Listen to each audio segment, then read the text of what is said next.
नमस्कार, आदाब, सत श्री अकाल, वेलकम, सुस्वागत है सभी बच्चों का इस प्यारे से यूट्यूब चैनल डियर लर्नर्स पर। आप पढ़ रहे हैं मेरे साथ यानी शशांक तिवारी के साथ में सीडीपी प्रीवियस ईयर की बहुत ही बेहतरीन सी क्लास। और आई होप ये जो क्लास है जो मैं कराने जा रहा हूँ आपको बहुत ही पसंद आएगी और आप बहुत ही ज़्यादा इससे लाभ उठाएंगे, बहुत ही ज़्यादा इसको लाइक करेंगे। वीडियो शुरू करने के पहले आप सभी जितने भी बच्चे मुझे देखते हैं सभी से गुजारिश है कि लाइक शेयर सब्सक्राइब जरूर करें, चैनल का सपोर्ट जरूर करें, हमें फीडबैक जरूर दें। जो भी आपकी समस्याएं हैं, परेशानियां हैं, आपको लगता है कि शिक्षा में यह बदलाव होना चाहिए, आपको लगता है कि मेरे द्वारा जो पढ़ाया गया कंटेंट है इसमें यह बदलाव हो सकता है, तो आपका स्वागत रहेगा, आपके फीडबैक का हमें इंतजार रहेगा। शुरू करते हैं आज की इस बेहतरीन सी क्लास को, प्यारी सी क्लास को, जिसमें आप समस्त के समस्त छात्र रोज उपस्थित होते हैं, अपना सहयोग देते हैं, क्लास को देखते हैं, क्लास को साकार करते हैं, हमारी मेहनत को साकार करते हैं।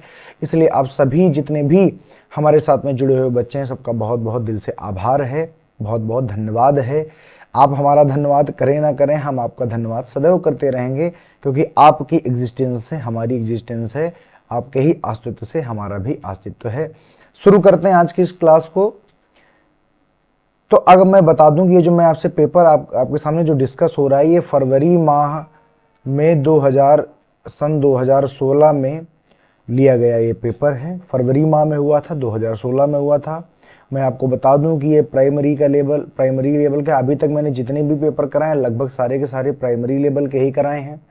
आगे जो मैं कराऊंगा वो प्राइमरी जूनियर, आपको जानकारी जरूर मिल जाएगी। प्राइमरी का मतलब होता है क्लास 1 to क्लास 5 तक के ही ये पेपर हैं, यानी इसको बीटीसी और बीएड वाले ऐड दोनों एक साथ में देख सकते हैं, कोई समस्या वाली बात इसमें नहीं है। एक मिनट रुक जाइए, थोड़ा सा इसकी थिकनेस को कम कर लिया जाए।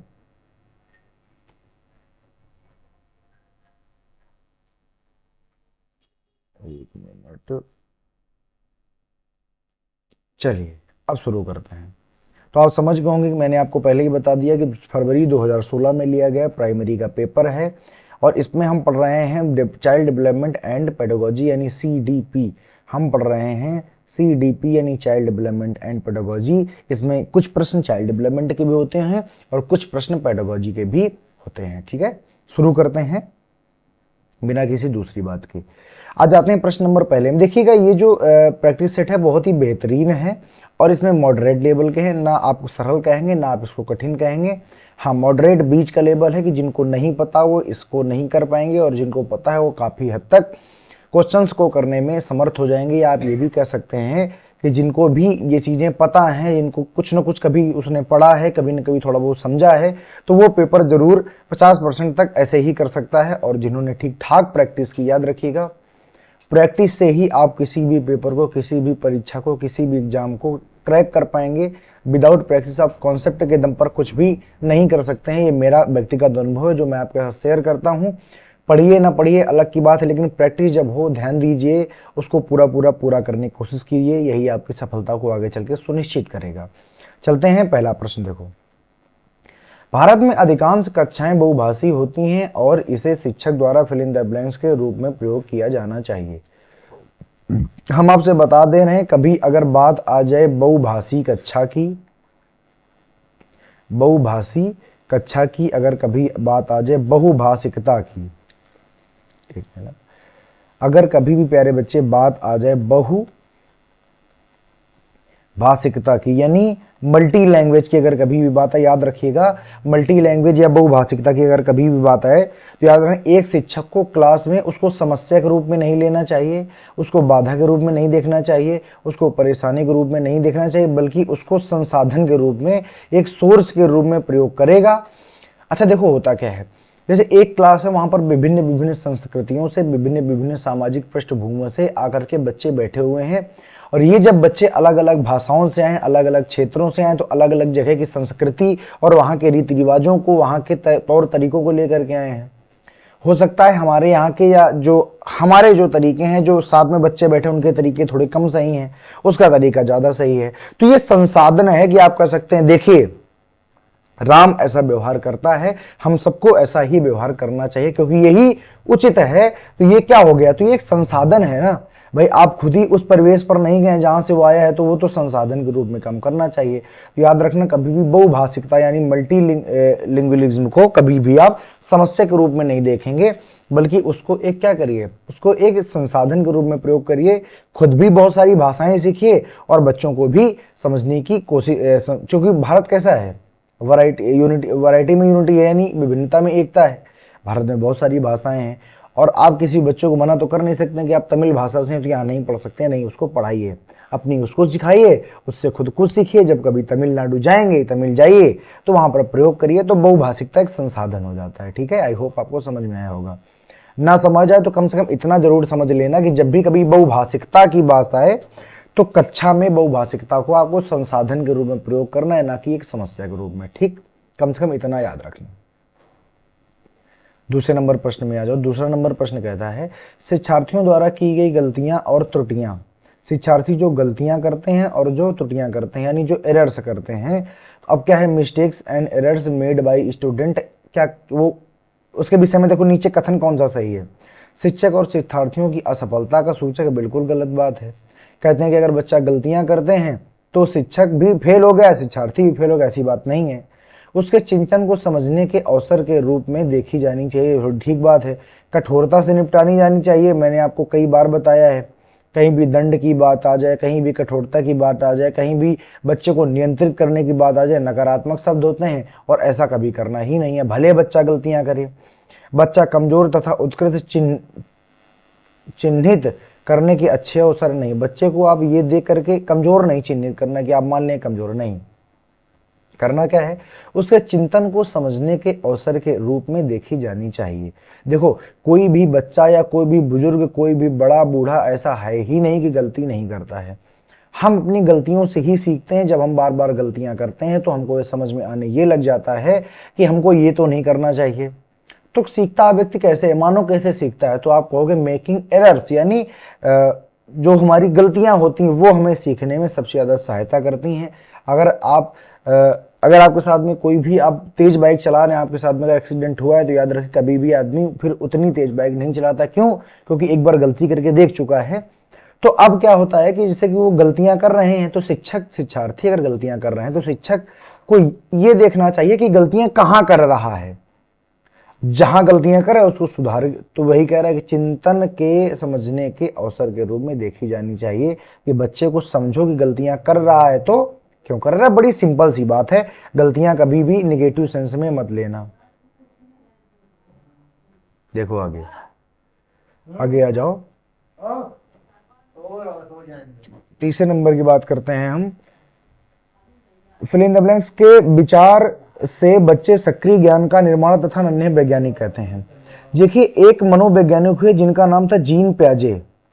जो जीन प्याजे नामक मनोवैज्ञानिक हुए, उनका यह कहना था कि child like a little scientist, यानी जो बच्चे हैं वो नन्हे वैज्ञानिक हैं। क्या हैं?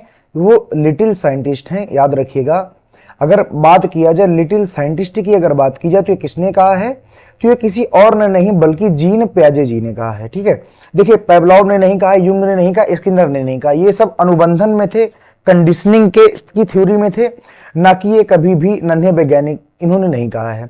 अगर बात करते हैं लेओ वाइगोत्स्की की, तो वाइगोत्स्की ने ये कहा है कि बच्चे अपने ज्ञान का निर्माण सामाजिक अंतः क्रियाओं के द्वारा करते हैं। तो जब भी कभी नन्हे वैज्ञानिक की बात आए, लिटिल साइंटिस्ट की बात आए, तो याद रखिएगा जीन प्याजे का नाम उल्लेखनीय है। ठीक है, और सक्रिय ज्ञान के निर्माता होते हैं, यह भी किसने कहा था?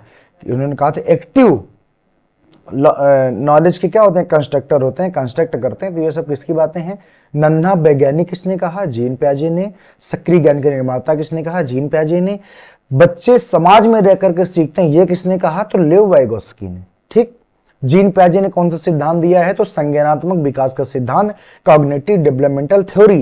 लेकिन वही अगर हम बात करते हैं वाइगोत्स्की की, तो इन्होंने दिया है सोशियो कल्चर थ्योरी, जिसको आप कहते हैं सामाजिक सांस्कृतिक सिद्धांत। ठीक, आप कहेंगे बिल्कुल ठीक बात, तो याद रखिएगा। ठीक है, आगे आ जाओ। आगे देखो लिखा हुआ है कि भैया बाल केंद्रित शिक्षा शास्त्र का अर्थ क्या है।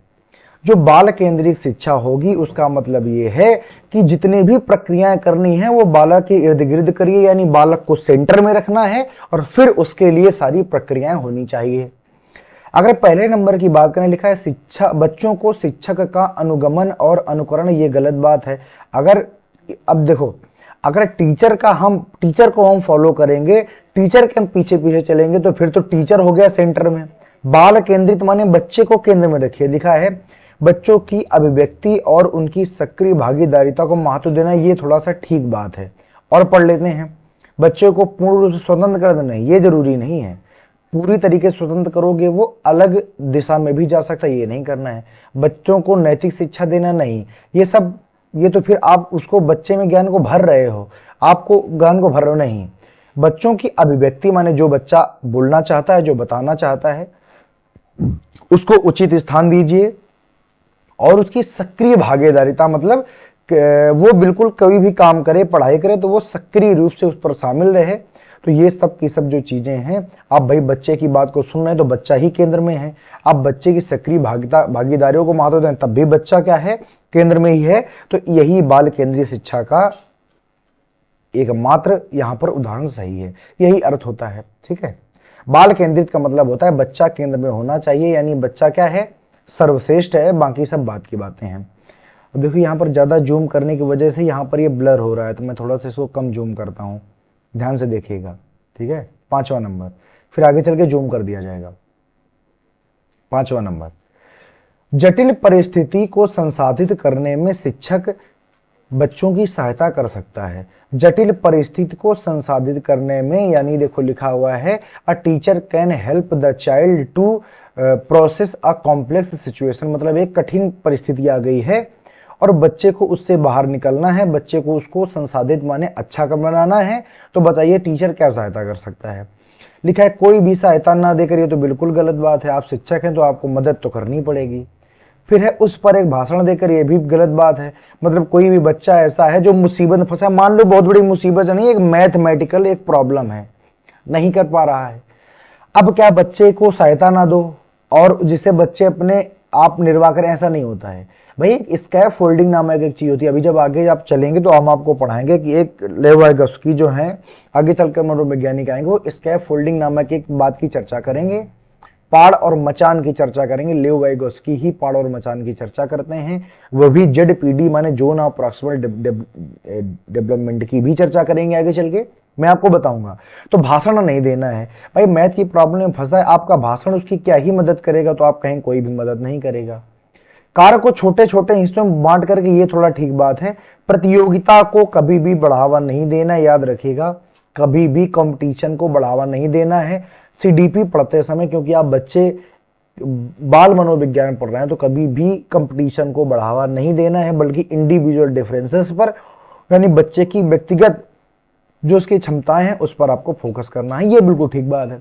कोई बच्चा है जो समस्या में फंसा हुआ है, नहीं कर पा रहा है, तो उससे कहो कि कार्य को छोटे छोटे हिस्सों में बांट लो। सवाल नहीं कर पा रहा, सबसे उससे कहो कि सबसे पहले एक हिस्से में आप क्वेश्चन को सही से पहले पढ़ो, फिर ये समझो कि आपको समझ में क्या आ रहा है, फिर उसका फॉर्मूला पता करो। फार्मूला पता चल जाए, फिर एक बार एप्लीकेशन करके देखो, फिर एक बार कैलकुलेशन चेक करो, फिर एक बार आंसर चेक करो, अपने आप से उसका सही हो जाएगा। ठीक, तो कार्य को छोटे छोटे हिस्सों में बांटने के बाद निर्देश लिखकर करना, तो ये सबसे बढ़िया बात है। बच्चा ऐसे ही बच्चा क्या होगा, उस कठिन परिस्थिति से निकल के बाहर हो जाएगा। ठीक है, आगे आ जाओ। 6वां नंबर, शिक्षार्थियों से यह अपेक्षा करना कि वे ज्ञान को उसी रूप में पुनः प्राप्त कर सकेंगे जिस रूप में उन्होंने ग्रहण किया है। विद्यार्थियों से यह अपेक्षा, आप एक टीचर हैं, आप अपने स्टूडेंट से ये अपेक्षा कर रहे हैं कि वे ज्ञान को उसी रूप में पुनः प्रस्तुत करेंगे जिस रूप में उन्होंने ग्रहण किया था। ये तो फिर रटने जैसी बात हो गई ना। आप ये उससे अपेक्षा करें कि जैसा हमने इस पर इनपुट किया था ऐसा ये आउटपुट कर दे, तो बच्चा मशीन थोड़ो ना है। बच्चे अपनी भाषा में लिखेंगे, कुछ भूलेंगे तो पुनः वैसे ही प्रस्तुत कर दे, तो ये क्या है, एक प्रभावी आकलन युक्त। आप कहेंगे बिल्कुल गलत बात, ये कतई प्रभावी नहीं है, समस्यात्मक है, क्योंकि व्यक्ति अपने अनुभव की व्याख्या करते हैं और ज्ञान विज्ञान को जो कहते हो पुनरुत्पादित नहीं करते। बिल्कुल सही बात है भाई। आप मेरे से पढ़ रहे हो, आप जब किसी को पढ़ाओगे तो आप मेरा जैसा मैंने बताया हूबहू आप उसको डिफाइन नहीं कर सकते हो, आप उसको हूबहू बता नहीं सकते हो, क्योंकि आप अपने अनुभव की व्याख्या करेंगे। मेरा बताया हुआ ज्यों कहते हो, आप अगर आपको ज्यों कहते हो याद रहने लगे ना, तो फिर दिक्कत ही किस बात की है। मैं आपको सारी चीजें बता दूं, आप रट के जाइए कर लीजिए, लेकिन ऐसा नहीं होता है और ना ही ऐसा करना चाहिए। जो बच्चा ऐसा करता है और रोट लर्निंग कर रहा है तो उसका डेवलपमेंट क्या ही होगा भाई। अच्छा है क्योंकि हमारे मन में हम उसे रिकॉर्ड करने लगते हैं, गलत बात है। ऐसा कभी नहीं होता है, कोई भी व्यक्ति उसको रिकॉर्ड नहीं कर सकता है। अच्छा है क्योंकि शिक्षक के लिए आकलन में सरलता होती, गलत बात है। क्या है ये सही है भाई, शिक्षार्थी की आप पुनः प्रस्तुत कर देंगे, क्या है तो ये समस्यात्मक बात है भैया, सीधी बात है, समस्यात्मक है क्योंकि व्यक्ति अपने अनुभव के हिसाब से बताता है। आगे आ जाओ। देखो 7वां नंबर प्रश्न लिखा है, आई होप यहां तक आपको समझ में आ रहा होगा। जितने भी लोग देख रहे हैं सभी के सभी लाइक के बटन में अपना अंगूठा जरूर ले जाएं। अगर आपको जरा सा भी लगता है कि हमारा प्रयास जो है वो काफी आपको इफेक्ट करेगा, काफी आपकी मदद करेगा, तो बस हमको इतना ही चाहिए कि आप हमारा हौसला अफजाई करते रहें, बस हमको इतना ही चाहिए। तो सभी के सभी बच्चे एक बार लाइक जरूर करेंगे और सेशन को शेयर जरूर कर देंगे। जितना ज्यादा से ज्यादा आप शेयर कर सकें उतना ज्यादा से ज्यादा शेयर करिए। मैं आपको कई बार बता चुका हूं कि मैं चीख करके शेयर नहीं करवा सकता हूं, क्योंकि मुझे कंटेंट में ध्यान देने में ज़्यादा आनंद आता है और आपको सिखाने में ज़्यादा मज़ा आता है। तो सभी बच्चों से एक बार गुजारिश है, हमारी बहुत तहे दिल से गुजारिश है, आप सभी एक बार सेशन को लाइक जरूर करें, शेयर जरूर करें। आगे चलते हैं 7वें नंबर प्रश्न पर। जब शिक्षार्थियों को समूह में किसी समस्या पर चर्चा का अवसर दिया जाता है, तब उनके सीखने का वक्र, देखो वाइगोस्की साहब ने तो कहा ही है कि बच्चा समाज के द्वारा अंतः क्रिया करके सीखता है, और समूह में समस्या की चर्चा करने का मतलब होता है, देखो जैसे कोई एक समस्या है, अगर हम आप 4-5 लोग बैठ करके, बहुत सारे लोग बैठ करके समूह में बैठकर उसकी चर्चा करते हैं। अब चूंकि अब 5 माइंड हो जाते हैं, सब इंडिविजुअल डिफरेंसेस से आ रहे हैं, आपको नहीं पता है कि कौन इस समस्या का समाधान बेहतर लेकर के आएगा। लेकिन अगर 5 बैठे हो, समूह में बैठे हो, तो समस्या का समाधान निकलना तो पक्का है। अब कैसे निकलेगा ये नहीं पता है, कौन निकालेगा ये भी नहीं पता, लेकिन निकलेगा जरूर। यानी अगर आप समूह में किसी समस्या पर चर्चा का अवसर अगर दिया जा रहा है, तब उसके सीखने का वक्र लगातार बेहतर होता जाएगा। तभी कहा जाता है ग्रुप स्टडी क्या है, बहुत अच्छी चीज होती है। ठीक है, आप आगे आ जाओ। बाकी ये सब बेकार हैं, स्थिर रहता है नहीं, अवनत होता है नहीं, समान रहता है नहीं। क्योंकि समूह में जाएगा तो 2-4 बातें जरूर सीख के आएगा, चाहे वो गंदी सीखे चाहे वो अच्छी सीखे। और अगर इस समस्या पर चर्चा कर रहा है तो 100% बात है कि उसको अनुभव जरूर होंगे कि अच्छा इस प्रकार से भी इसको हल किया जा सकता था। आगे आओ। 8 नंबर प्रश्न लिखा हुआ है, विकास की गति किसी एक व्यक्ति से दूसरे व्यक्ति में भिन्न होती है, किंतु यह एक फिल इन द ब्लैंक्स नमूने का अनुगमन करती है। याद रखो किस नमूने का, तो क्रमबद्ध एवं व्यवस्थित नमूने का क्या करती है, अनुगमन करती है। देखो अव्यवस्थित विकास अव्यवस्थित कभी नहीं होता है, अप्रत्याशित कभी नहीं होता। ऐसा थोड़ी ना है कि अगर एक बच्चा 2 साल का है, ठीक है, 2 वर्ष का है, तो अप्रत्याशित वो अचानक 18 वर्ष का थोड़ी ना हो जाएगा। पहले 3 का होगा, 4 का होगा, 5 का होगा, 6 का होगा, 10 का होगा। ऐसे नहीं कि 2 साल का बच्चा अचानक 5 फीट का हो गया। तो अप्रत्याशित का मतलब होता है कभी भी कुछ भी हो जाना जो सोचा ही नहीं गया है। अव्यवस्थित का मतलब होता है कि शैशवा अवस्था से, भाई अव्यवस्थित का मतलब ये थी वो पहले बच्चा शैशवा अवस्था में था और बीच में उसने क्या किया, इस स्टेज को स्किप कर दिया, सीधा किशोरावस्था में पहुंच गया। तो क्या कभी ऐसा होता है, आप कहेंगे ऐसा भी नहीं होता है। हाँ, क्रमबद्ध और व्यवस्थित है। क्यों क्रमबद्ध क्यों है, क्योंकि भैया सबसे पहले क्या आएगा, आप कहेंगे सेंसरी मोटर, फिर प्री, फिर कॉन्क्रीट, फिर फॉर्मल ऑपरेशन। ठीक, तो एक क्रम है। हाँ, हर व्यक्ति में विकास की दर भिन्न भिन्न हो सकती है। हो सकता है कोई 4 साल में ज्यादा लंबा हो जाए, 4 साल में कोई बच्चा उतना लंबा ना हो पाए। लेकिन ऐसा नहीं है कि अप्रत्याशित एड़ी से चोटी नहीं, चोटी से एड़ी हो सकता था, गलत है। इसका मतलब है ये लिखा हुआ टो टू हेड नहीं होता है, हेड टू टो हो सकता है। ठीक है, आ जाओ 9 नंबर में, ध्यान से देखते जाइएगा। आपको सबको एक एक प्रश्न समझ में आएगा। 9 नंबर की बात देखो, विकास के लिए निम्नलिखित में से कौन सा उचित है? ध्यान से सुनना, विकास के लिए क्या उचित है। सबसे पहले ये वाला पढ़ते हैं। विकास एकल आयामी होता है, गलत बात है। विकास कैसा होता है तो आप याद रखिएगा, ये होता है मल्टी डायमेंशनल होता है, यानी बहुदिशीय, बहुआयामी होता है, एकल आयामी नहीं होता है, बहुआयामी होता है। जैसे कॉग्निटिव, सोशल बहुआयामी होता है। विकास पृथक होता है, ऐसा है ही नहीं। ये कौन सी बात हुई? डेवलपमेंट डिस्क्रीट, नहीं, ऐसा नहीं होता है। विकास जन्म के साथ प्रारंभ होता है और खत्म हो जाता है, समाप्त हो जाता है। Development begins and and at birth, अरे नहीं भाई, जन्म से शुरू होता है और मृत्यु पर खत्म होता है, लेकिन ऐसा तो कुछ कहा ही नहीं गया इसमें, तो गलत हो जाएगा। केवल यही सही है। सामाजिक सांस्कृतिक संदर्भ विकास में एक महत्वपूर्ण भूमिका का निर्वाह करता है। ये किसने कहा था? आप कहोगे ये कहा था लेओ वाइगोत्स्की ने। किसने कहा? लेओ वाइगोत्स्की ने कहा है कि जो संस्कृति और समाज है वो विकास में एक अहम भूमिका निर्वाह करता है। अगर आप किसी ऐसे समाज में रहते हैं जहां पर बहुत सारे लोग आईएएस हैं, आप किसी ऐसे समाज में रहते हैं जहां बहुत सारे लोग पीसीएस हैं, तो आप आप उनकी तरह बनना पसंद करोगे। आप किसी ऐसे समाज में रहते हैं जहां चोर उचक्के जेब कतरे रहते हैं, तो आप उनकी तरह बनना पसंद करोगे। यानी सामाजिक और सांस्कृतिक जो संदर्भ है विकास में एक महत्व, विवाह में नहीं, क्योंकि जब तक आप समर्थ नहीं हो जाएंगे तब तक विवाह नहीं होना है आपका। और जिनका हो गया उनको बहुत बहुत हार्दिक बधाइयां भी हैं कि आपकी शादी हो गई है। बाकी जितने आपके मित्रगण आपके साथ में बैठे हुए हैं सब इसीलिए बैठे हुए हैं ताकि इनकी भी शादी का जुगाड़ कहीं ना कहीं से हो जाए, तो याद रखिएगा। खैर, जोक सपाट, आगे सुनिए तो याद रखिएगा कि जैसा माहौल, जैसी संस्कृति, जैसा परिवेश, वैसा ही आगे चलकर बनना निर्धारित होता है। ठीक है, आगे आ जाओ, थोड़ा सा जूम कर लेते हैं इसको। देखो,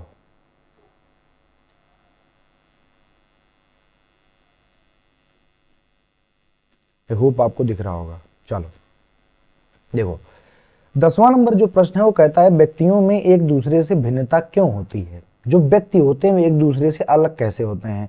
ऐसा तो है नहीं गांव भर के व्यक्तियों की सबकी एक ही शकल है, शहर में सबकी एक ही शकल है। तो जन्मजात विशेषताओं के कारण नहीं, जन्मजात विशेषताओं के कारण सब अलग नहीं होते हैं। देखिए, हमेशा याद रखिए, जब भी कभी भिन्नता की बात है, अगर इंडिविजुअल डिफरेंस की बात है तो कोई बात ही नहीं है। वैसे अगर भिन्नता की बात है, याद रखना एक दूसरे से अलग क्यों होते हैं? वंशानुक्रम एवं वातावरण के बीच अन्योन्य क्रिया के कारण। याद रखिएगा, व्यक्ति एक दूसरे से अलग क्यों होता है? क्योंकि अलग अलग प्रकार के वातावरण में रहते हैं, सबके जीन अलग अलग हैं, सबके माता पिता अलग अलग हैं। और दूसरी बात, अगर मान लो एक ही माता पिता से भी अगर उत्पन्न है, जो कि दोनों के माहौल, विचारों में अंतर होता है, इंडिविजुअल डिफरेंस होता है, तो याद रखिए इसी वंशानुक्रम एवं वातावरण के बीच अन्योन्य क्रिया के कारण ही क्या होते हैं? दोनों में भिन्नता पाई जाती है, एक दूसरे में भिन्नता पाई जाती है। ठीक, बाकी नीचे पढ़ने का कोई मतलब नहीं है क्योंकि बाकी सब बेकार के ऑप्शन है। आगे आ जाओ। 11 नंबर में पहले बच्चे लिखा हुआ, बच्चे के समाजीकरण में परिवार फिल इन द ब्लैंक्स भूमिका निभाता है, मुख्य भूमिका निभाता है। देखो, समाजीकरण जो होता है, हमारा जो समाजीकरण हो रहा होता है, सोशलाइजेशन जो हो रहा होता है, इसमें मैंने उस दिन भी बताया था, इसके दो कारक होते हैं। एक तो होते हैं मुख्य कारक जिसको आप कहते हो प्राथमिक कारक, दूसरे होते हैं गौण कारक जिसको आप कहते हो द्वितीय कारक। तो अगर आपसे पूछा जाए, बताओ सबसे पहला समाजीकरण व्यक्ति कहाँ से होता है, तो आप कहोगे सर जी परिवार से होता है, उसके घर वालों से होता है।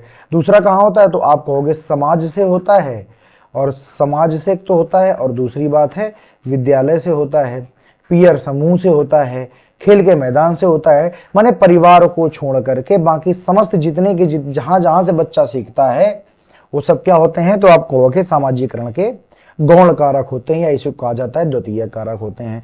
तो मुझे नहीं लगता आपको दिक्कत होनी चाहिए। प्रथम टीचर कौन होती है? माँ। इसीलिए घर वाले ही तो सब सिखाते हैं, जिसके घर का माहौल जितना अच्छा होता है बच्चा उतना ही अच्छा जीवन में बनता है, याद रखिएगा।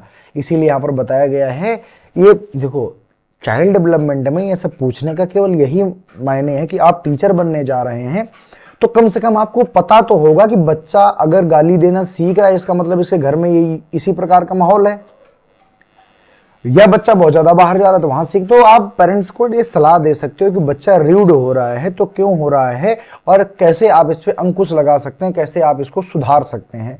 तो ये आपको पता तो होना चाहिए कि सबसे जो मुख्य वाहक होता है, याद रखिएगा बच्चे की जो आदतें होती हैं, क्योंकि बच्चा अपने घर में ज्यादा समय गुजारता है, तो जो जितनी समस्त आदतें होती हैं, क्योंकि उसने अपना बचपन सब घर में ही गुजारा होता है, तो सब कुछ घर से ही शुरू होता है। तो याद रखिएगा, जिन जिन माता, बहुत सारे ऐसे भी हैं जो लोग पेरेंट्स भी होंगे, तो मैं यहाँ सबसे गुजारिश करता हूँ कि अपने घर का माहौल हमेशा मेंटेन रखिएगा, बच्चा आपका कभी भी नहीं बिगड़ेगा। अगर आप सभी सहानुभूति दिखाने वाले हैं, आप सभी दयालु हैं, आप सभी दूसरे की मदद करने वाले हैं, आपका बच्चा निर्धारित तौर पर दूसरे की मदद करने के योग्य, मदद करने में इंटरेस्ट हो। क्यों?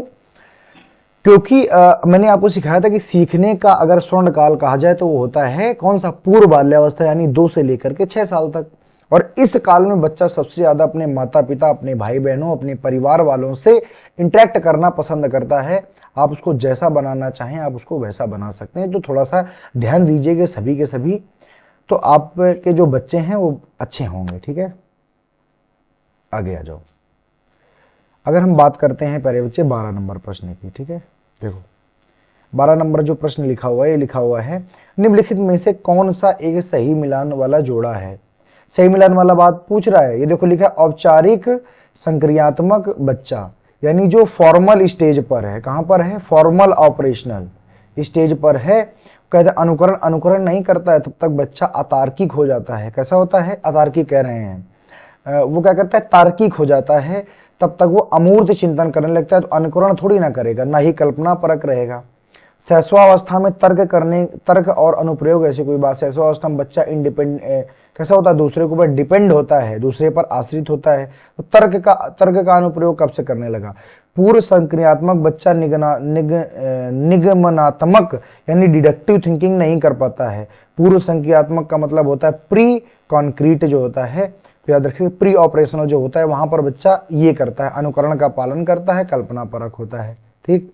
हाँ, मूर्त वाली जो क्रिया है वो देखो लिखा है संरक्षण, ये गलत हो गया यहाँ पर, क्योंकि वहां पर लिखा है कंजर्व माने संरक्षण वर्गीकरण करने की योग्य। तो मूर्त जब तक पहुंचता है, मूर्त का मतलब होता है कि बच्चा 6 से लेकर के 12 साल की उम्र में है। बच्चा कहाँ है? तो आप कहेंगे बच्चा है मूर्त संक्रियात्मक अवस्था में। कहां पर? मूर्त संक्रियात्मक अवस्था में है। तो याद रखना, यहां तक आते आते वो वर्गीकरण करने लगता है, चीजों का संरक्षण करने लगता है, विचारों का संरक्षण करने लगता है। तो चौथा नंबर सही है। ये चारों के चारों क्या हैं? तो आप कहेंगे ये जीन पियाजे के द्वारा दी गई अवस्थाएं हैं और उन्हीं से संबंधित ये प्रश्न पूछा गया है। आई होप आपको समझ में आया होगा। आगे आ जाओ 13 नंबर पर। जो भैया 13 नंबर है वो लिखा है एक बच्ची कहती है कि धूप में कपड़े जल्दी सूख जाते हैं। एक छोटी सी बच्ची है, वो कहती है कि धूप में कपड़े जो हैं वो जल्दी सूख जाते हैं। फिल इन द ब्लैंक्स, वह फिल इन द ब्लैंक्स की समझ को प्रदर्शित कर रही है। अहम केंद्रीय चिंतन का मतलब होता है स्वयं से बात करना, ऐसा नहीं है। विपर्याय चिंतन का मतलब होता है, ये भी गलत बात होती है। देखो विपर्याय चिंतन को इंग्लिश में भी एक बार देख लो, क्या कहते हैं इसको? तो रिवर्सिबल, इसको कहा जाता है रिवर्सिबल थिंकिंग। तो ये सब अप्रतीकात्मक विचार नहीं, ये क्या है? कार्य कारण मतलब काम करती है तो उसके पीछे वो कारण देखती है कि कपड़े धूप में जल्दी सूख जाते हैं, तो ये कार्य कर रही होगी तभी तो बता पा रही होगी, बाकी कुछ नहीं है। ठीक है, वर्क और उसका इफेक्ट है। ठीक है, बाकी कुछ नहीं है। आगे आ जाओ 14 नंबर।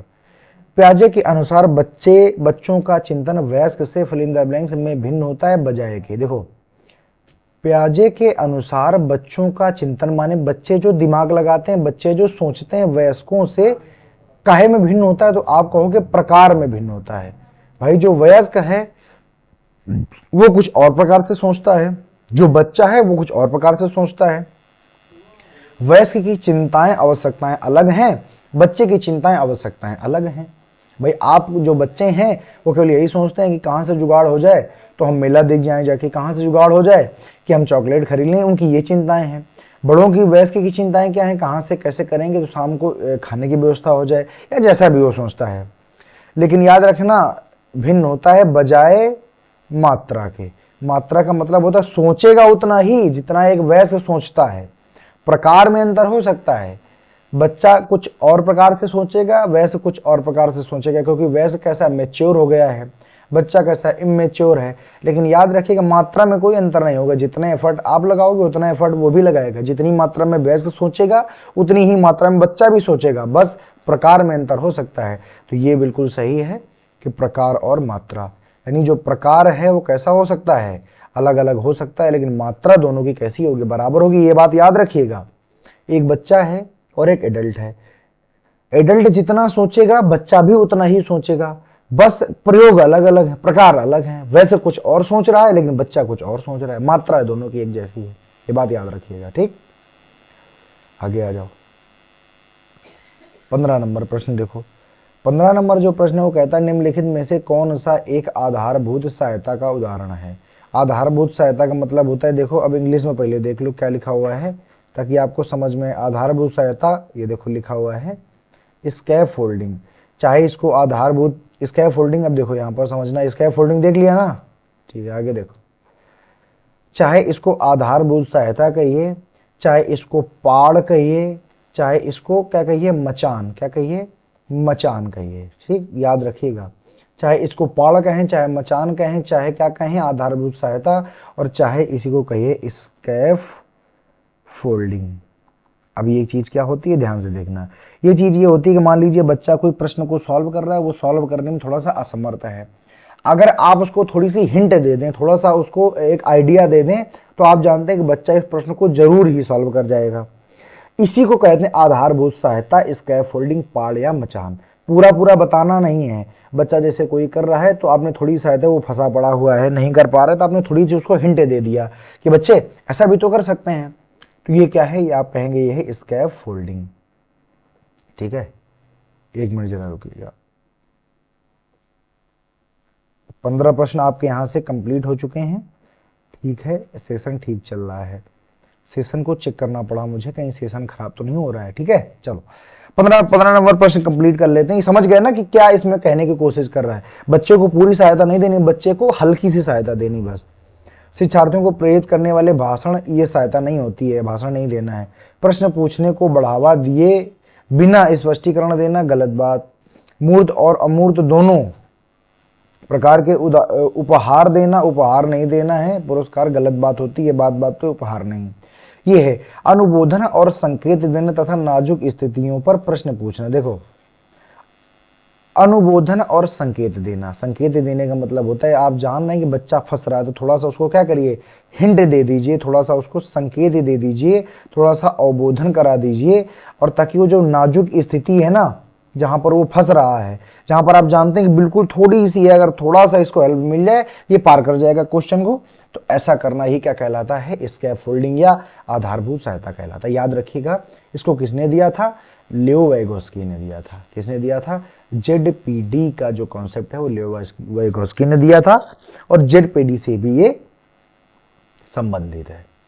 आगे आ जाओ, देखो आगे जो लिखा हुआ है 16 नंबर लिखा हुआ है, लियो वाइगोस्की के अनुसार बच्चे सीखते हैं, कैसे सीखते हैं, परिपक्व होने पर गलत, अनुकरण से, थोड़ा ठीक बात है लेकिन हमेशा अनुकरण से ही नहीं सीखते हैं, वयस्क और समवयस्कों के साथ परस्पर क्रिया करके। देखो एक हम आपको बात बताते हैं। मान लीजिए आप सीडीपी पढ़ रहे हैं, सीडीपी का कोई प्रश्न कर रहे हैं, ठीक, चाहे पेपर हो चाहे जहां हो। अगर मान लीजिए बच्चे सीख रहे हैं, आप जानते हो कि अब आपको ये नहीं बताया गया कि बच्चा बिल्कुल छोटा है। अगर देखो, अगर यहाँ पर वाइगोस्की की जगह अगर यहाँ पर लिखा होता जीन पियाजे, तो अनुकरण सही कर देते। वाइगोस्की ने क्या कहा है, तो सिद्धांतों को पकड़ना बहुत जरूरी है। तो हम आपको बता दें कि वाइगोस्की क्या कहते हैं, तो आप जानते हो सर जी, वाइगोस्की के सिद्धांत जो है ना, वो सोशियो कल्चर सिद्धांत है। सोशियो कल्चर बोले तो आप कहेंगे सामाजिक सांस्कृतिक सिद्धांत। जो वाइगोस्की ये खुद कहता है कि बच्चा समाज के साथ इंटरेक्ट करने पर ही सीखता है। समाज के साथ क्या करेगा, समाज के साथ वह अंतः क्रिया करेगा। अब बताओ, अगर समाज के साथ अंतः क्रिया करेगा तो अनुभव कहां से लेगा, तो आप कहोगे अपने बड़ों से, अपने साथ वालों से। वही लिखा है, वयस्कों और समवयस्कों, माने जो अपने से बड़े हैं और जो अपने समान हैं के साथ परस्पर क्रिया करेगा, तभी तो सीखेगा। तो आप कहोगे सर जी बिल्कुल ठीक बात है। पुनर्उनर्बनी, ये सब गंदी बातें। अगर कहीं भी आपको सक्रिय रूप क्रिया करना मिल जाए तो आपको उसी को सही करना है सदैव। समझ गए। कुछ बातों का सीडीपी पढ़ते वक्त ध्यान दे करके चलना। अगर आपको कहीं सक्रिय भागीदारिता मिल जाए, आपको परस्पर क्रिया मिल जाए, तो आप उस पर फोकस जरूर करिएगा। सही है, नहीं सिर्फ बाल की बातें हैं। और मेरा जहां तक तजुर्बा है 99% मैं आपको बताता हूं कि वही ऑप्शन सही होता है। तो थोड़ा सा कहीं ना कहीं आप दिमाग भी लगाते रहना। ठीक, आगे आ जाओ। बात करते हैं हम कोहलबर्ग की 17 नंबर। कोहलबर्ग ने प्रस्तुत किए हैं शारीरिक चरण विकास। और कोहलबर्ग का सिद्धांत कौन सा था? देखो कोलबर्ग लिखा हुआ है, ये पूरा लिखा होना चाहिए था कोहलबर्ग, इंग्लिश में सही लिखा हुआ है। याद रखिए कोहलबर्ग ने दिया है नैतिकता का सिद्धांत या नैतिक विकास का सिद्धांत, मोरल डेवलपमेंट थ्योरी, विकास का सिद्धांत। जब भी अगर देखो दो चीजें हैं, एक तो है कोहलर और एक है कोहलबर्ग। अगर कोहलर आ जाए तो याद रखिएगा ये कहाँ के थे, तो आप कहेंगे ये थे सूज के सिद्धांत से संबंधित है या गेस्टाल्टवाद से संबंधित। कौन है? कोहलर। कोहलर ने अगर पूछा जाए किस पर प्रयोग किया तो आप कहेंगे सुल्तान नामक चिंपैंजी पर प्रयोग किया था। किसने? कोहलर ने। वहीं अगर बात आ जाए कोहलबर्ग की तो मोरल डेवलपमेंट थ्योरी माने नैतिक विकास का सिद्धांत दिया था। तो जब सिद्धांत वही देगा तो चरण कौन बताएगा? वही बताएंगे। संज्ञानात्मक विकास का सिद्धांत किसने दिया? तो आप कहोगे ये दिया है हमारे किसने? पियाजे साहब ने। अगर बात किया जाए कि संवेगात्मक विकास का चरण सिद्धांत किसने दिया है तो आप कहोगे बंडूरा ने, अल्बर्ट बंडूरा। ठीक। शारीरिक विकास के चरण का सिद्धांत किसने दिया? ये भी दिया है जीन पियाजे साहब ने दिया है। ठीक है, तो बंडूरा को याद रखना, बंडूरा को भटूरा ना कर देना, बंडूरा है। आगे आ जाओ 18 नंबर। निम्नलिखित में से कौन सी स्थिति बाल केंद्रित कक्षा को प्रदर्शित कर रही है? अब देखो बाल केंद्रित कक्षा है तो जो भी होना चाहिए सब का सब सिर्फ और सिर्फ सेंटर में कौन होना चाहिए? बच्चा। बच्चे के लिए सब कुछ होगा, वही बाल केंद्रित होगी। कक्षा में पाठ्य पुस्तक एकमात्र, बस यहीं से गड़बड़ कर दिया। पाठ्य पुस्तक एकमात्र साधन नहीं होता है, समझ गए? जरूरी थोड़ी ना है कि भाई जैसे हम आपको पढ़ा रहे हैं तो क्या हम किताब देख करके पढ़ा रहे हैं क्या, कि हम किताब पर पूरा डिपेंड करते हैं? आपसे जो लाइफ से रिलेटेड जो चीजें होती हैं वो कैसे बताई जाती हैं? किताब में लिखा थोड़ी ना होता है, यही तो अनुभव होता है, यही तो अपना अपना नॉलेज होता है। तो अगर हम किताब पर डिपेंड हो जाए तो मुझे तो किताब वाली भाषा बोलनी चाहिए, लेकिन ऐसा तो नहीं होता है। हमारी और आपका जो इंटरेक्शन होता है, जो हमारा और आपका इंटरेक्ट होता है, वो किताब के आधार पर नहीं होता है, बल्कि सामाजिकता के आधार पर होता है या सिखाने के आधार पर, अनुभव के आधार पर होता है। तो केवल पुस्तकें एकमात्र साधन होती हैं ऐसा कैसे कह सकते हैं? गलत बात। एक कक्षा में विद्यार्थी समूह में बैठे हैं और शिक्षिका बारी बारी से प्रत्येक समूह में जा रही है, ये ठीक बात है, क्योंकि यहां पर आप विद्यार्थियों के लिए कर रहे हैं। कक्षा में विद्यार्थी समूह में बैठे और समूह में बैठकर समूह में सीखना तो और भी ज्यादा अच्छा है।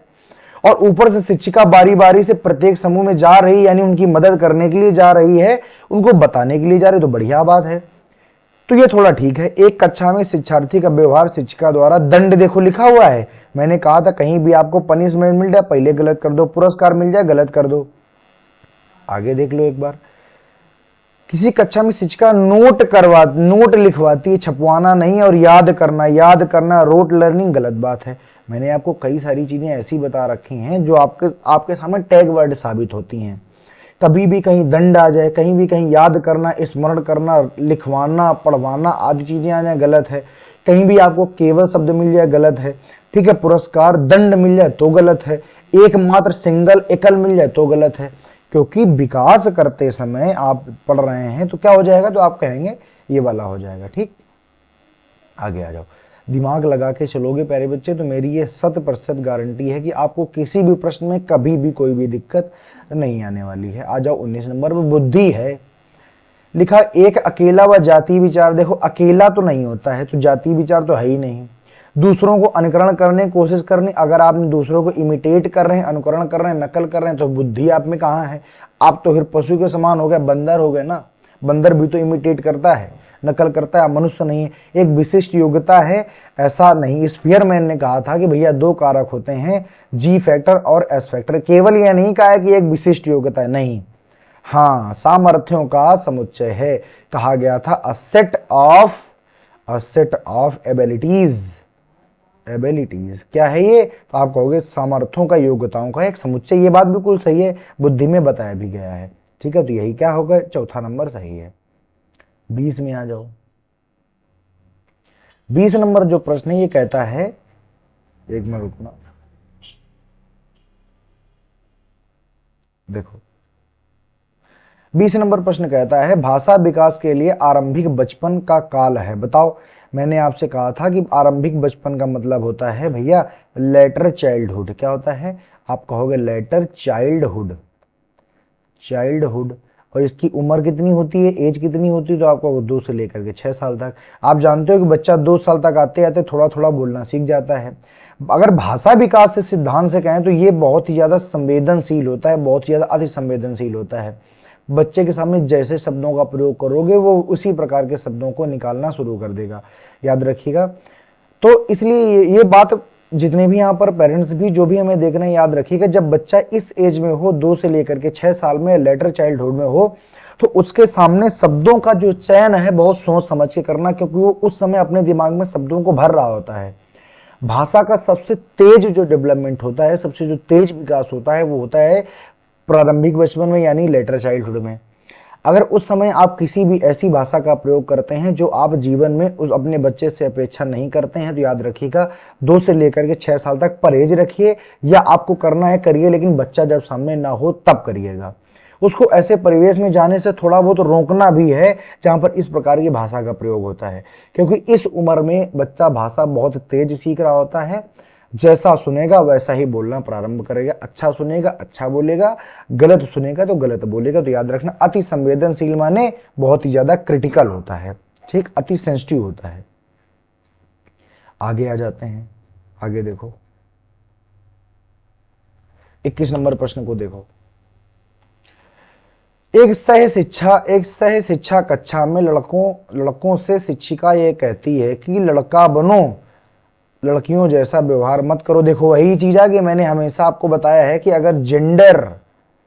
अगर कभी भी जेंडर बायस की बात आए या जेंडर स्टीरियोटाइप की बात आए तो याद रखिएगा ये। अब देखो लड़के बनो, लड़कियों की तरह व्यवहार मत करो, लड़के और लड़कियों को डिवाइड कर रही हैं, तो शिक्षिका हैं वो बांट रही हैं। और जैसे ही कोई बांटने की बात करे तुरंत याद रखना यहाँ पर ये ढूंढो कि कहाँ भेदभाव वाली बात है। देखो लिखा हुआ है लड़के लड़कियों में भेदभाव की रूढ़वादिता को प्रकट करता है ये कथन, जो शिक्षिका ऊपर कह रही। लड़के लड़कियों का व्यवहार एक अच्छा उदाहरण है ये, तो उसने अच्छा उदाहरण बनने ही कहाँ दिया है। लड़कियां जीव वैज्ञानिक माता, ये सब बेकार की बातें हैं, सब बेकार की बातें हैं। जब भी कभी लड़के और लड़की में विरोध की बात आए तो हमेशा एक ही बात याद रखना, आप ये ढूंढो कहाँ पर लिखा हुआ है। जैसे देखो अगर इंग्लिश की बात करें, इंग्लिश में भी लिखा होगा स्टीरियोटाइप। एक मिनट, कहाँ गया भाई कर्सर, मिल गया, ये देखो लिखा हुआ है reflect stereotypical behaviour of discrimination between boys and girls. समझ गए? याद रखिए कि डिस्क्रिमिनेशन होता है बॉयज एंड गर्ल्स में। आई होप आपको समझ में आया होगा। देखो कह रहा है आकलन माने असेसमेंट। 22 नंबर असेसमेंट माने आकलन। बच्चों में प्रतियोगितात्मक भावनाओं को सक्रिय रूप से बढ़ावा देना है। प्रतियोगितात्मक भावनाओं को बढ़ावा नहीं देना है, कंपटीशन को बढ़ावा नहीं देना है। सीडीपी पढ़ते समय आप प्रतिस्पर्धा या कंपटीशन को नेग्लेक्ट करना गलत कर दो, क्योंकि वो गलत होता है। कभी भी ये भावना को बच्चे के अंदर नहीं भरना है। दूसरे नंबर में लिखा हुआ है सीखने को सुनिश्चित करने के लिए तनाव और दबाव उत्पन्न करना बिल्कुल नेगेटिव वर्ड है, और नेगेटिव वर्ड को कभी भी आपको शामिल नहीं करना है, बिल्कुल गलत हो गया है। सीखने में सुधार का एक तरीका, ये थोड़ी ठीक बात है। बच्चों को लेबल करने नाम देने और वर्गीकृत कर रहा है और लेबल कर रहा है, तो याद रखिए ये भी गलत है। तो बस एक ही चीज है कि सीखने में सुधार का एक तरीका है। जब आप आकलन करते हैं किसी बच्चे का, असेसमेंट करते हैं, तो वहां पर क्यों करते हैं? ताकि ये देखें कि बच्चा कितना सीख गया है या कितना सीख रहा है, दैट्स इट। तो बड़ी सिंपल सी बात है, बड़ी सरल सी बात है, ठीक। याद रखिएगा कभी भी निगेटिव वर्ड आप ध्यान रखो, इनसे बचना है आपको, ठीक है। आगे आ जाओ 23 नंबर।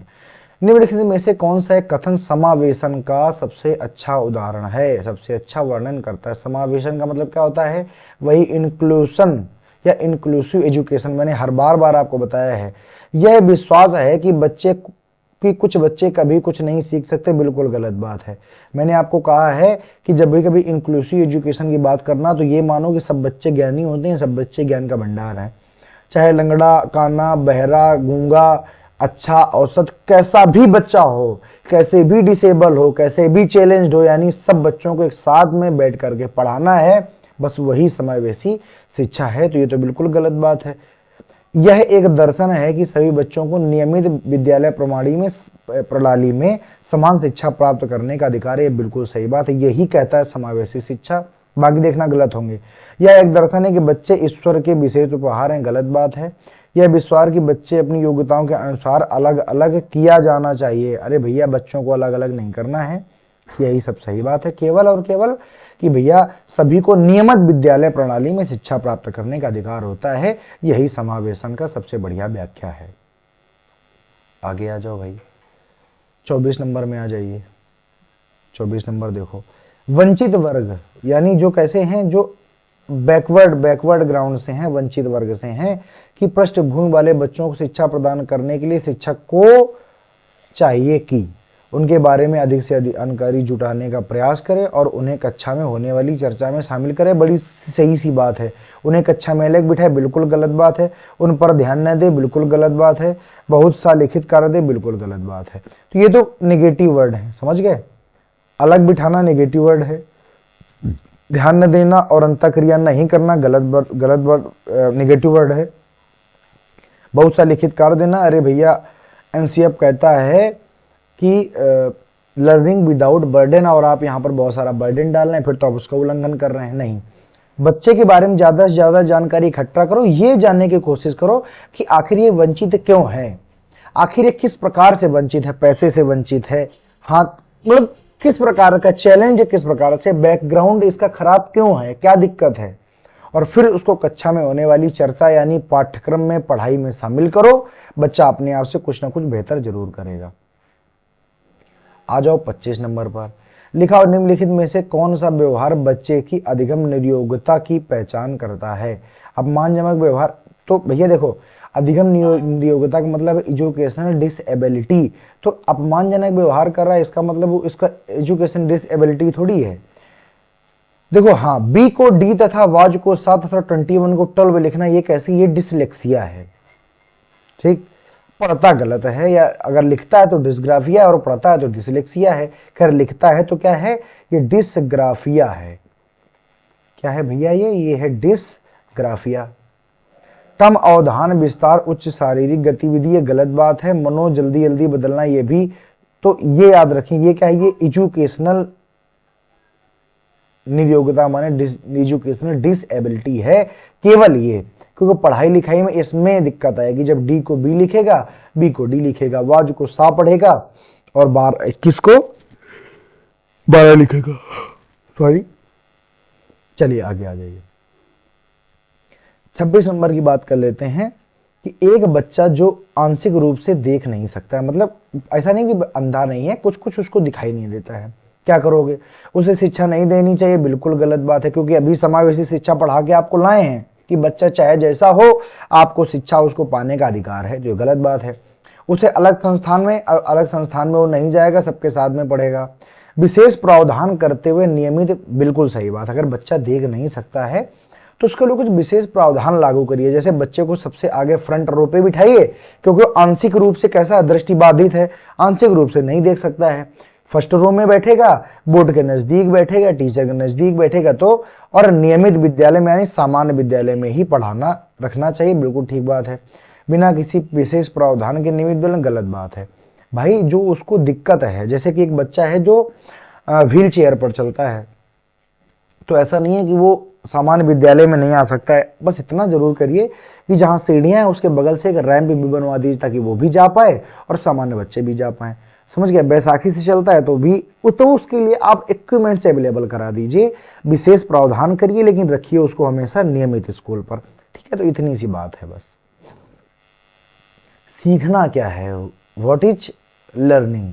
संवेगों में क्षीण संबंध रखता है, क्षीण नहीं बढ़िया से संबंध रखता है। क्षीण संबंध क्या रखता है भाई, जो सीखना है उसका संवेगों से बड़ा लेना देना है, सीखने वालों के संवेगों से स्वतंत्र होता है, गलत बात है। इसे थोड़ी ना होता है, सीखने वाले के अंदर संवेग नहीं होते, पशु हो जाते हैं जो सीखते हैं। हम सीख रहे हैं, आप सीख रहे हैं, तो आप क्या पशु हैं, नहीं भाई, हमारे अंदर भी संवेग का मतलब इमोशन होते हैं। सीखने वाले को संवेगों को प्रभावित संवेगों से प्रभावित, बिल्कुल ठीक बात है। कैसे प्रभावित होता है, आज आपका मूड खराब है, आज आपके सामने कोई घटना हुई, आज आपको किसी ने डांट दिया, तो आपका संवेग कहाँ है? उस गुस्सा में है, उस नाराजगी में है, तो आप पढ़ नहीं पाओगे।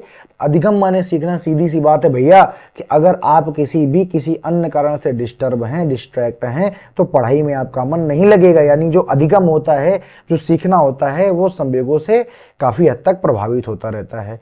और लास्ट वाली बात तो बिल्कुल गलत लिखी है, तो इसको बिल्कुल गलत कर देंगे, पढ़ लीजिएगा। 28 नंबर देखिए, 28 नंबर, अपने चिंतन में अवधारणात्मक परिवर्तन लाने हैं तो विद्यार्थियों को सक्षम बनाने के लिए शिक्षिका क्या करेगी? मतलब विद्यार्थियों को क्या करना है? अवधारणात्मक परिवर्तन माने कॉन्सेप्चुअल चेंज लाना है। मतलब उनमें कोई एक धारणा बन चुकी है। जैसे कि मान लीजिए कि आप मेरे बारे में या किसी भी अन्य के बारे में, अन्य का, जैसे कि मान लीजिए कोई राजनेता है, उस राजनेता के बारे में आपने एक अवधारणा बना ली कि नेता जो होते हैं वो हमेशा चोर होते हैं। अच्छा, जरूरी नहीं कि सारे चोर होते हैं, 2 4 5 अच्छे भी होंगे पूरे के पूरे, अगर भारत की बात की जाए तो ये जो चिंतन उसने एक अपने अंदर एक कॉन्सेप्ट बना रखा है, अब उसको शिक्षक को परिवर्तन करना है उस कॉन्सेप्ट पर। समझ रहे हो? उस कॉन्सेप्ट को बदलना है, तो शिक्षिका क्या करेगी? बच्चों को स्वयं चिंतन करने के लिए हतोत्साहित तो करना नहीं भैया, बच्चा है तो प्रोत्साहित करना है, चाहे गलत करे चाहे सही करे, हतोत्साहित मत करिए। व्याख्या के रूप में व्याख्या नहीं देना है, लेक्चर मेथड बहुत ज्यादा काम नहीं करता है। स्पष्ट और आश्वस्त करने वाली व्याख्या देनी चाहिए और विद्यार्थियों के साथ चर्चा करनी चाहिए। ये बिल्कुल सही बात है भाई। मान लीजिए कि मैंने किसी भी चैप्टर को लेकर के ये धारणा बना रखी है, सीडीपी को लेकर आपने अवधारणा बना रखी है कि हम सर जी सीडीपी में हमेशा कम मार्क्स ला पाते हैं, कठिन बहुत है, तो इसीलिए मैं आपको स्पष्ट और ऐसी व्याख्या दे रहा हूं जो स्पष्ट है। आश्वस्त का मतलब जिस पर आप विश्वास कर सकते हैं, और हम और आप मिलकर चर्चा कर रहे हैं, यानी इसका मतलब है कि ये सबसे बढ़िया तरीका है आपके अंदर से उस सीडीपी के भूत को, कठिन वाले भूत को निकालकर बाहर हटाने के लिए। मुझे नहीं लगता कि इससे अच्छा उदाहरण कोई भी हो सकता है। ठीक है, बच्चों को पुरस्कार देना, मैंने बार बार कहा है कि बात बात में पुरस्कार किसी को मत दीजिए, वरना बच्चा बेकार हो जाएगा, बिगड़ जाएगा। आगे आ जाओ, 29 नंबर, 29 सेकंड लास्ट है। प्राथमिक विद्यालय के कक्षा कक्ष के संदर्भ में सक्रियता का अर्थ है। सक्रियता का क्या अर्थ है? मतलब सक्रियपन का क्या अर्थ है भैया? बड़ा देखो, और प्राथमिक विद्यालय में देखो लिखा है शिक्षक का अनुकरण और नकल बिल्कुल बराबर, ना तो अनुकरण करना है ना ही बच्चा उसकी नकल करेगा। जांच पड़ताल करना, प्रश्न पूछना, वाद विवाद करना, ये बिल्कुल ठीक बात लग रही है। शिक्षक द्वारा उत्तरों को नकल करना, नकल जहां आ गया नेगेटिव वर्ड है, गलत हो जाएगा। याद करना, फिर देखो रोट लर्निंग, बत्ता स्मरण सुनाना, ये भी गलत बात है, यही सही है कि बच्चा क्या करे? प्राथमिक स्तर पर बच्चा जांच पड़ताल करेगा, इंस्पेक्शन करेगा, खोजेगा चीजों को, प्रश्न पूछेगा, बार बार प्रश्न पूछेगा, और किसी भी एक व्यक्ति वस्तु पर चर्चा करेगा, वाद विवाद मानी डिबेट करेगा। और ये सबसे बढ़िया साधन होता है सक्रिय बनाने का, ये सबसे बढ़िया अर्थ होता है सक्रियता का। मुझे नहीं लगता कि ये समझ में नहीं आया होगा। आज का लास्ट प्रश्न है, अंतिम है। लास्ट प्रश्न पढ़ाने के पहले मैं आप सभी से गुजारिश करता हूं कि सभी के सभी बच्चे अपना स्कोर जरूर बताया करें, साथ का साथ हमारे करते जाओ, और साथ में अपना स्कोर ईमानदारी से स्कोर बताओ। हम किसी को सूली पर तो नहीं चढ़ाने वाले हैं। अगर आप ईमानदारी से स्कोर बताते हैं तो उस बच्चे का नाम अगली क्लास में जरूर लिया जाएगा। हम कोशिश करेंगे कि बच्चे का नाम जरूर लें जो हमारे पास में टॉप 3 होंगे, लेकिन जब आप ईमानदारी बरतेंगे तब। ऐसा नहीं कि नाम बुलवाने के लिए केवल आप लोग ये करें, ईमानदारी बरतिए, प्रैक्टिस करिए, तो हमें सभी के सभी बच्चे अपना स्कोर जरूर बताएंगे कि सर जी हम कितना स्कोर कर पा रहे हैं। आप अपना आकलन करेंगे कि आप कितने गहरे पानी पर हैं। ठीक है सभी बच्चे, और कमेंट बॉक्स में करेंगे। याद रखिए, जब क्लास जो चल रही होगी उसके कमेंट बॉक्स में ना करके, क्लास सेव होने के बाद में आप ये जो वीडियो का कमेंट बॉक्स होता है, हमारा वर्चुअल कमेंट बॉक्स होता है, उस पर कमेंट करेंगे कि हमारे कितने नंबर बने हैं, हम कितना हमने स्कोर किया, कितने हमारे मार्क्स हैं, ईमानदारी से 30 पर कितने आए हैं। और जो टॉप बच्चे होंगे उनसे हम बात भी करेंगे और साथ को साथ उनको इनकरेज भी करेंगे। और जितने भी समस्त हमारे बच्चे होंगे उनका हम नाम भी पुकारेंगे और उनसे इंटरेक्ट करके उनको बहुत आशीर्वाद देने का भी काम करेंगे। अगर आपको ये मुहिम अच्छी लगे तो जरूर करें और उस वाले बॉक्स में करें, क्योंकि लाइव चैट जो होती है वो डिलीट हो जाती है कब, किसके बाद में, जैसे ही वीडियो सेव होता है। और आप अगर उस वीडियो के नीचे वाले बॉक्स में करेंगे वो हमेशा आप भी देख सकते हैं, हम भी देख सकते हैं। ठीक, तो जरूर करिएगा। बच्चे तब सर्वाधिक सृजनशील होते हैं जब वे किसी गतिविधि में भाग लेते हैं। दूसरे के समान अच्छा करने का दबाव नहीं होता, किसी को आप दबाव में मत रखिए कि आप दूसरे के समान अच्छा करें। दूसरे से तुलना क्यों करें हम अपनी? पुरस्कार लेने के लिए भी गलत बात है, शिक्षा की डांट से बचेंगे नहीं, अपनी रुचि के लिए। देखो, सर्वाधिक सृजनशील होते हैं, जब बच्चा सर्वाधिक सृजनशील होगा तो केवल अपनी रुचि के लिए काम करेगा, ना ही उसको किसी पुरस्कार के लिए काम करेगा, ना ही वो किसी इनाम के लिए काम करेगा, ना ही वो किसी और के लिए काम करेगा, बल्कि क्योंकि उसको इंटरेस्ट है, क्योंकि रुचि है, उसका जो इंटरेस्ट है वो वहीं पर, इसलिए वो काम कर रहा है। आई होप ये क्लास आपको समझ में आई होगी। मैं आपसे इस यहाँ से विदा चाहूँगा। उसके जाने के पहले जितने भी लोगों ने इस क्लास को पूरा, और देखिए पूरी की पूरी क्लास ज्वाइन करिए, आप तभी स्कोर बता पाएंगे। ठीक है, ज्वाइन करें, लाइक करें, शेयर करें, सब्सक्राइब करें, हमारा सपोर्ट करें।